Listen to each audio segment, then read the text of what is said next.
आशा करता हूँ आप सब बहुत अच्छे होंगे। मेरा नाम है सिद्धांत अग्निहोत्री, स्टडी ग्लोस पे आपको बहुत बहुत स्वागत है। अच्छा, तो हो गया बढ़िया। तो भाई ये तो प्रेसिडेंट ऑफ भारत कुछ दिखा आपको चेंज? यहाँ से देखो यार, प्रेसिडेंट ऑफ भारत, अभी तक प्रेसिडेंट ऑफ इंडिया लिखा जाता था। बात करेंगे तो सबसे पहले तो हमारे जो कोर्स की बात करेंगे हम।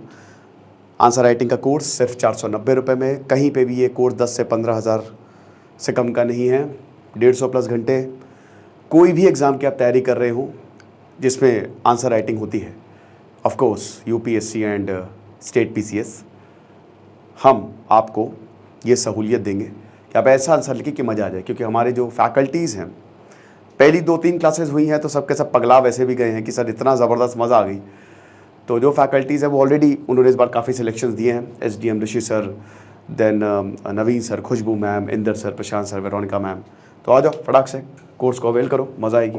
ओके, तो भाई देखो यार, ये काफ़ी बवाल सा हो गया है। अब G20 समिट होने वाली है। हम सबको पता है G20 समिट कब होगी, बताओ। देख लेना, दिल्ली में बड़ा दिक्कत है, ठीक है। देख दाख के जाना। 300 ट्रेन जो है ना अदला बदली कर दी गई है। 207 तो कैंसिल है, बाकी के रूट चेंज किए हैं। पूरा मतलब समझ लो परिंदा भी पर नहीं मार सकता है। तो ये 9 से 11 सितंबर तक होने वाली है। और अभी तक काफ़ी G20 को लेकर इस बार जो प्रेसिडेंसी है भारत के पास है, बहुत ही इंपॉर्टेंट है। पहले G4 था, फिर G7 हुआ, फिर बोला भारत और चाइना को लेके, और फिर G20 हो गया। तो G20 की इस बार की प्रेसिडेंसी जो है, वासुदेव कुटुंबकम जो थीम है, ठीक है, वो भारत के पास इस बार प्रेसिडेंसी और भारत होस्ट कर रहा है। तो अभी क्या है कि जो हमारी राष्ट्रपति हैं द्रौपदी मुर्मू, तो उन्होंने सबको बुलाया है, ठीक है। जितने भी डेलीगेट से आइए, डिनर पे आइए। अब ये लेटर जब ये आया तो बहुत बवाल हो गया। लेटर में है president of Bharat, president of India, यहां भारत। मोहन भागवत ने 3 दिन पहले बोला था कि हम इंडिया अपने आप को क्यों कहते हैं। गुवाहाटी में उन्होंने ये बयान दिया कि हमको भारत कहना चाहिए। नरेंद्र मोदी भी अपनी स्पीच में भारत कहते हुए दिखाई देते हैं। और अभी तक इंडिया, लेकिन अब इस लेटर में भारत। अब 18 से 22 सितंबर को प्रधानमंत्री मोदी जी बहुत मिस्टीरियस आदमी है, कुछ भी कहो यार, जबरदस्त। मतलब आप समझ लो कि वो स्पेशल सेशन बुलाया और इस बार पूरा देश कन्फ्यूजियाया हुआ है कि भाई होगा क्या। 18 to 22 ऑफ सितंबर, ठीक है। और स्पेशल सेशन का आपको बता दो, हमारे संविधान में कहीं मेंशन नहीं है, सिर्फ इमरजेंसी में आता है, ठीक है, 352 आर्टिकल। तो 18 से 22 सितंबर को स्पेशल सेशन। अब कयास लगाए जा रहे हैं कि बेटा इंडिया गया भारत आया, अब शायद इंडिया का नाम चेंज होगा, भारत। अब देखो आर्टिकल 1 हमारा जो हमारे, चलो मुझे कमेंट बॉक्स में बताओ, बहुत आसान सा सवाल है ये तो हर कोई बता ही देगा कि कितने पार्ट्स और कितने आर्टिकल है हमारे संविधान में, ठीक है। ये तो यार बचपन से पढ़ते आ रहे हैं हम लोग। तो जो पहला आर्टिकल है, पार्ट 1 जो है, जो यूनियन एंड इट्स टेरिटरीज की बात करता है, ठीक है। तो उसमें सबसे पहला आर्टिकल ही ये बोलता है, द फर्स्ट आर्टिकल, कि इंडिया दैट इज भारत, है ना। यानी कि हम भारत और इंडिया दोनों साथ साथ, is the union of states, ये दोनों साथ साथ यूज करते हैं। इंडिया भी चलेगा, भारत भी चलेगा। तो अभी ये बोला जा रहा है क्या सिर्फ भारत रहेगा, इंडिया हट जाएगा। मैं सबसे पहले आपको बताता हूं कि किसने क्या बोला है। भाई विपक्ष भयानक हमलावर है, जो ऑपोजिशन है तगड़ा हमला किया है उन्होंने, ठीक है। और काफी ज्यादा खैर बीजेपी ने भी पलटवार किया कि भाई प्रॉब्लम क्या है, नाम। अब देखिए जाहिर सी बात है कि जरूरी थोड़ी ना कि नाम ही बदल दें, हो सकता है सिर्फ लेटर में ये लिखा हो। यहाँ पे ये भी बोला है कि जो डेलीगेट्स हैं वो ट्रेडिशनल ड्रेस पहन के आए। अच्छी बात है, बढ़िया है, ठीक है। तो सबसे पहले तो मनीष तिवारी, जो कि कांग्रेस के बड़े कोर मेंबर हैं, MP मेंबर ऑफ पार्लियामेंट, उन्होंने ये बोला है constitution of India, really taunt मारा है। There shall be a president of India, president of India article 52। देखो पार्ट 1, चलो मैं थोड़ा सा संविधान आपको पढ़ा ही देता हूँ। पार्ट 1 क्या कहता है बेटा, Indian and it's union territories 1 से 4। पार्ट 2 क्या आता है, सिटीजनशिप 7 से 11। फिर आता है पार्ट 3, सबसे important, fundamental rights, the most important, जो कि 36 तक चलते हैं, सबसे इंपॉर्टेंट, है ना, heart and soul of the constitution. इसमें आर्टिकल 32 आ गया। पार्ट 5 आ गया DPSP, directive principle of state. अच्छा, इसमें भी यूनिफॉर्म सिविल कोड आर्टिकल 44 की बात हो रही है कि शायद इस बार यूनिफॉर्म सिविल कोड जो है वो लागू हो जाए, राइट। एंड उसके बाद आ गया पार्ट 5 में आपके एग्जीक्यूटिव्स आ गए, तो आर्टिकल 52 प्रेसिडेंट की यहाँ पे बात होती है, मतलब एग्जीक्यूटिव, लेजिस्लेटिव, जुडिशरी, ठीक है। तो ये पूरा जो है वो इसमें बताया गया अच्छे से, तगड़े तरीके से। तो यहाँ पे ये ही बोल रहे हैं मनीष तिवारी की constitution of India article 52 there shall be a president of India can't get more explicit than this, can it, मजाक उड़ाते हुए उन्होंने बोला है। हेमंत बिस्वा शर्मा उन्होंने तारीफ की, उन्होंने कहा कि republic of Bharat happy and proud, खैर बीजेपी के हैं तो happy and proud that our civilization is marching ahead towards Amrit Kaal, बहुत खुशी हो रही है कि अब भारत अमृत काल की तरफ जा रहा है, ठीक है ना।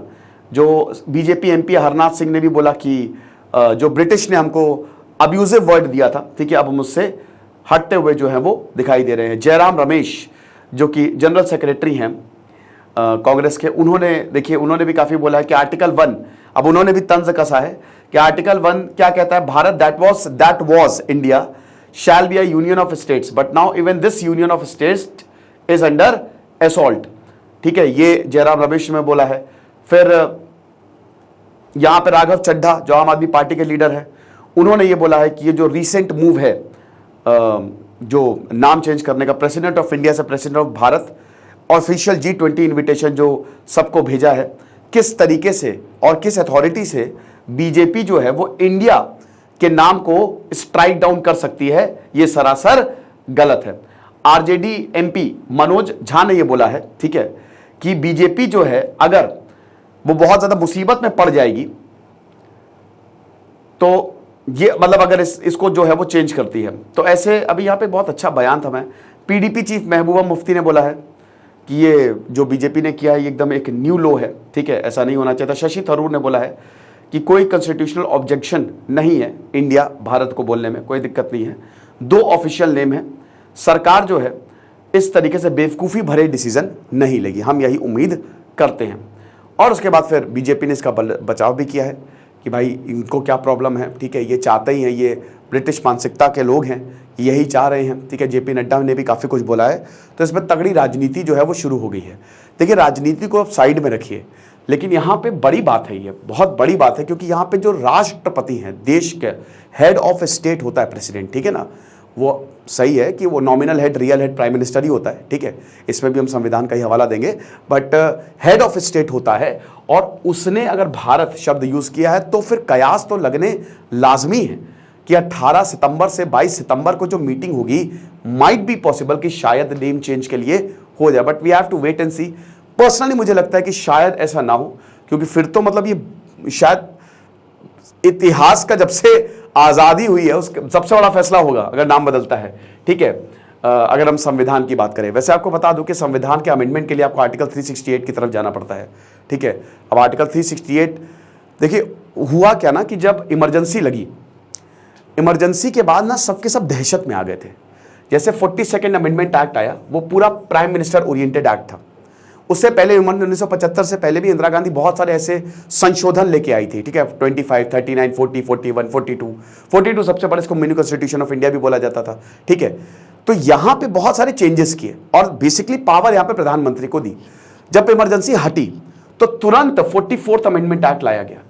अब इस अमेंडमेंट में ना आप ये समझिए कि इतना ज्यादा मुश्किल कर दिया, इतना ज्यादा मुश्किल कर दिया कि भाई दोबारा जितने भी 42nd अमेंडमेंट में जो बेकार के प्रोविजंस उसको हटा दिए गए, ठीक है, कि भाई अब दोबारा इमरजेंसी अगर लगानी भी हो तो बेटा पार्लियामेंट से पूछ के लगाओ, और काफी टफ प्रोविजन कर दिया।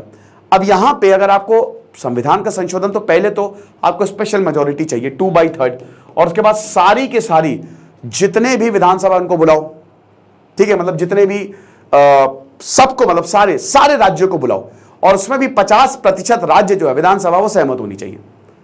तो ये इतना आसान नहीं है, बट देखते हैं आगे जो होगा सो होगा। पॉलिटिक्स तगड़ी है, G20 हो रही है, G20 खत्म होगी और उसके बाद देखेंगे भाई स्पेशल सेशन आखिरकार बुलाया किस लिए है। नजरें जो है वो टिकी हुई हैं, देखते हैं आपको क्या लगता है, मुझे कमेंट बॉक्स में बताइएगा। बाकी आप हमारे कोर्स को जरूर अवेल करें। Thank you so much.